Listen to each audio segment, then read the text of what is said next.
Today, we're going to dive into a beautiful, ancient Hindi fable called The Guardian of the Lake. It's a fantastic story that really makes you think about a profound question. What exactly is true wealth? So let's just start with the big question this fable puts on the table. What do you think is more powerful? A king's entire kingdom with all its gold and armies? Or a simple promise made by a poor man? That's the core conflict we're going to explore. The story is all about a simple woodcutter who gets put in a position where he has to make an absolutely impossible choice, one that pits unimaginable riches against his own personal integrity. All right, so our story kicks off in a little village called Veerpur. We meet our hero, a kind but very poor woodcutter named Arjun. His life is a constant struggle, And his biggest dream, well, it's not even for himself. It's just to earn enough money to buy school books for his 8-year-old son, Kishan. And as if being poor wasn't hard enough, Arjun has to put up with daily ridicule from the rich and arrogant village landlord, Zaminder Vikram. This guy just loves to mock him, and that kind of humiliation, it really weighs a person down. So one day, just feeling totally defeated, Arjun wanders deep into the forest, much farther than he usually goes. And that's when his life takes a very unexpected turn. He stumbles upon an injured sage, an old wise man, who asks for a simple favor: water from a very specific and supposedly cursed lake about a mile away. And this is where things get really interesting. We've arrived at the riddle of the lake. As soon as Arjun gets to the shore, this terrifying monster just erupts from the water. It guards the lake, and it makes Arjun a deal. Solve my riddle, a life-or-death riddle, and you can have the water. Fail, and, well, you don't. Okay, so here's the riddle the monster asked. What is unseen but is everywhere? What is silent but hears everything? What has no limits but contains all things? And what shows the way when you're in total darkness? Take a second. What would your answer be? Arjun, you can just imagine his heart pounding. Thought about his struggles, his son, his entire life. And his answer was hope. His answer was hope. And it was perfect, right? Think about it. Hope is an unseen force you feel in your heart. It's silent, but it hears every single one of your unspoken prayers. It has no limits, it contains all of our dreams, and it's what guides us through the darkest times. The monster was totally floored. Nobody had ever solved its riddle before. So, Arjun brings the water back to the sage, who, it turns out, was testing his character all along. He's incredibly impressed. As a reward for Arjun's pure and hopeful heart, the sage gives him a magical deer, and he gives him one very specific instruction. Raise this deer like she's your own daughter, and your fortune will change. Well, a magical deer this beautiful is going to get noticed. The arrogant Zamindar sees it and immediately offers Arjun a huge sum of money for it. But Arjun, true to his word, refuses.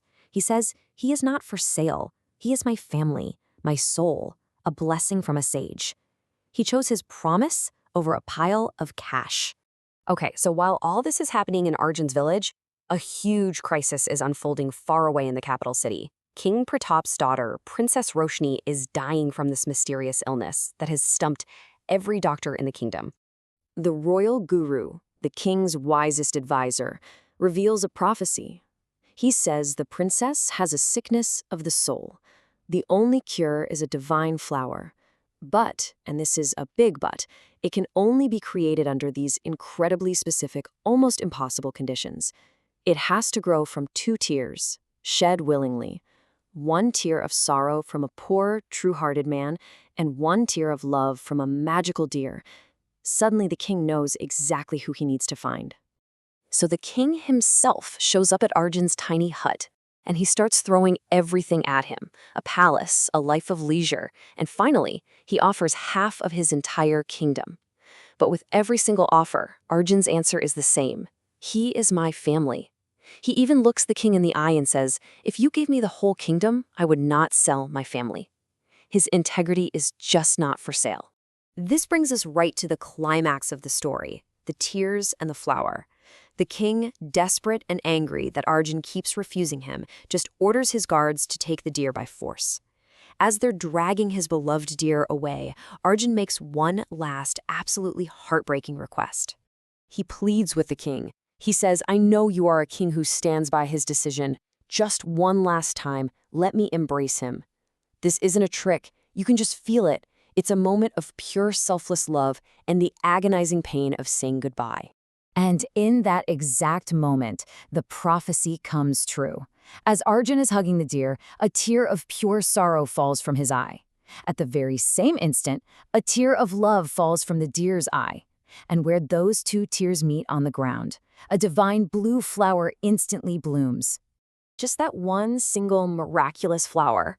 That's all it took. It was rushed back to the palace, and the moment it touched the princess, she awoke, completely cured, as if she'd just been in a long, deep sleep. So the king returns to Arjun, totally humbled and so grateful. He apologizes. And just then, the sage reappears, explaining that it was Arjun's pure heart and his selfless love that were the real keys to this miracle all along. And Arjun's life is completely transformed. But here's the key. It's a direct result of his character, not because he was chasing ambition. He's made a royal advisor, he's put in charge of the treasury, and he becomes the new, and you can bet, much kinder landlord of his village. He goes home with wealth and honor, but most importantly, he goes home with his beloved deer, right by his side. So really, Arjun's entire journey boils down to this one powerful moral. The greatest wealth isn't gold or power. It's the things that money can never buy. Things like honesty, love, and hope. And that leaves us with a pretty big question for our own lives, doesn't it? What is the true wealth that you value the most? Something to think about. Thanks for joining me on this one.